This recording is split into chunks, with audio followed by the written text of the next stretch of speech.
Hello, Cancer, Sun, Moon, Rising, and Venus signs. Kamusta kayo? Sana po'y nasa mabuti kayong kalagayan. Welcome back po sa Star Tarot. At kung bago kayo rito, welcome din po kayo. Please subscribe, like, share my videos, and leave me a comment kung naka-resonate po kayo. Thank you. So, tignan natin kung ano pa yung mga messages and energies surrounding you. Today, we have the High Priestess. Ayan. So, this is a time to take a pause and do some kind of reflection, contemplation, magmuni-muni at magnilay-nilay, connect with your soul, no? Connect with your intuition sa ngayon. Maaari kasi na baka kailangan mo na mag-renew ng inyong sarili. Kailangan mo muna na magpahinga ka, kailangan mo muna na ibalik yung sarili mo sa sentro. Okay? Kaya, yun ang pwede mong kailangan gawin sa ngayon, no? In order for you to effectively ground yourself and get back to your center. Magnilay-nilay ka muna, okay? Wag muna sobrang busy. So, we have four of autumn. Ayan. So, maaari na ang iba sa inyo sa ngayon, you need to be taking care of your money. Siguro kailangan mo ngayon na baguhin ang approach mo sa pagmamanage ng inyong kaperahan. Kasi baka merong imbalance, no, sa pagmamanage mo ng inyong resources. It's always important na, 'di ba, dapat meron tayong budget, mas magandang meron tayong budget plan. Alam natin kung pagpasok ng pera, alam natin kung ano yung mga financial obligations natin, saan tayo maglalagay ng ating pera, ano ang savings, 'di ba? Yung mga ganon. Kasi hindi po pwedeng, alam mo yun, masayang lang. Ito lang naisip mo na pagkagastusan sa ngayon, so lahat ng pera pa pwedeng mawala lang dyan, 'di ba? So, mas magandang meron tayong sinusundan na guide, no, kung saan dapat mapupunta yung pera. Yung mga bayarin, mga bills, mga ganyan, basic needs, no? So, dapat mas magandang nababudget natin or mas magandang na sinusulat natin yan para meron tayong nakikita, meron tayong na-checkan, 'di ba? Na kapag dumating ang pera, okay, ma-allocate mo na yung pera dito or doon. So, alam mo na kung ano pa yung mga babayaran pa, alam mo na kung na nakapag-save ka na, 'di ba? Yung mga gano'n ba, yung parang para meron ka lang gabay, 'no? Para hindi basta-basta na lang magdi-disappear yung pera mo. So, we have two of spring. Ayan. So, this is decision making, no? Twos are about decision making. And this is also about making plans. This is also about partnership. Yung ganon. So, pwede nang iba sa inyo will be, siguro will be busy making plans, no? Sa ngayon, baka meron kayong mga gustong gawin, meron kayong mga iniisip na siguro kasama na dyan yung kunyari pagta-travel, 'di ba?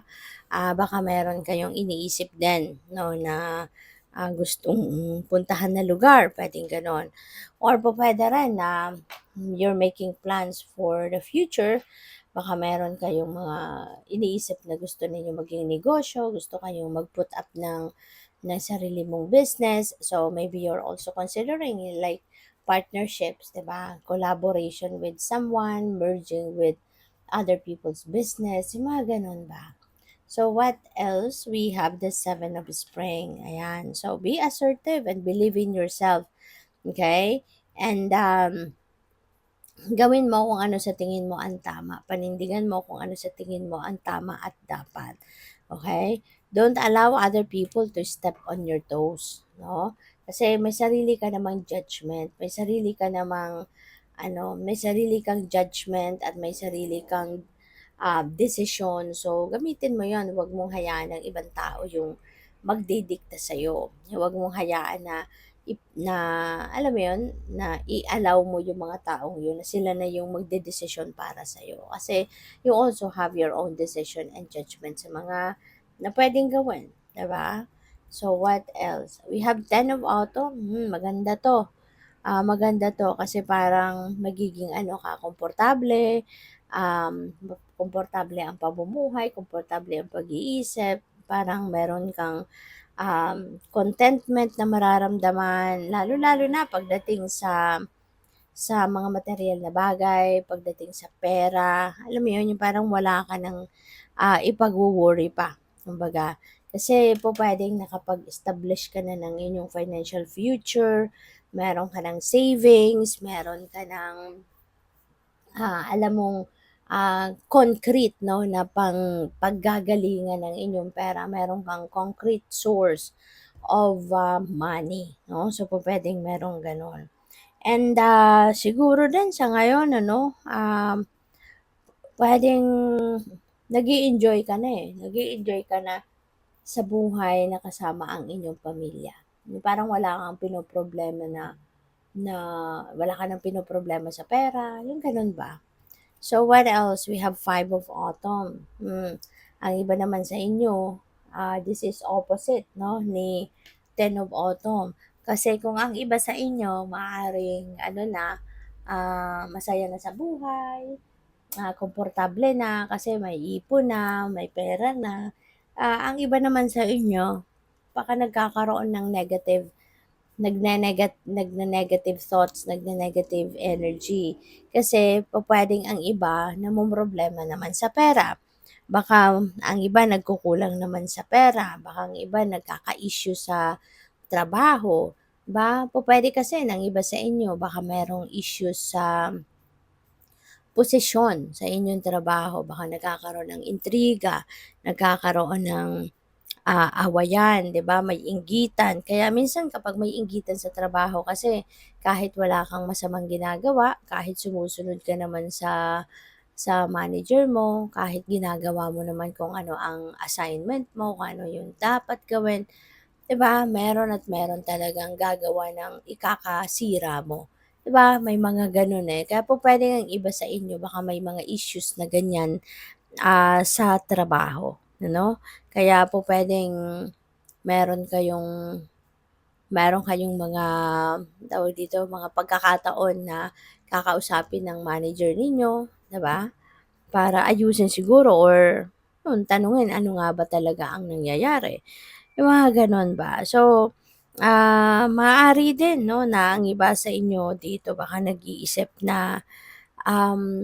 baka nag-iisip ng mag mag-resign, you know. Kung magre-resign kayo, make sure na talagang meron na kayong backup plan, 'di ba? Or meron na kayong at least meron ka ng kapalit, meron ng papalit sa trabaho mo. I mean, meron ka ng papasukang bagong trabaho or meron ka ng bagong source of income, 'di ba? Para hindi ka naman, hindi ka, alam mo 'yun, hindi ka mawalan ng ano, ng kita, 'di ba? Lalong-lalo na kung ikaw din yung um, ang tawag dito, ikaw yung nagpo-provide, no, para sa pamilya. So, para hindi na madagdagan ng iyong problema. Okay? So, good luck. Thank you for watching. Have a light. Namaste.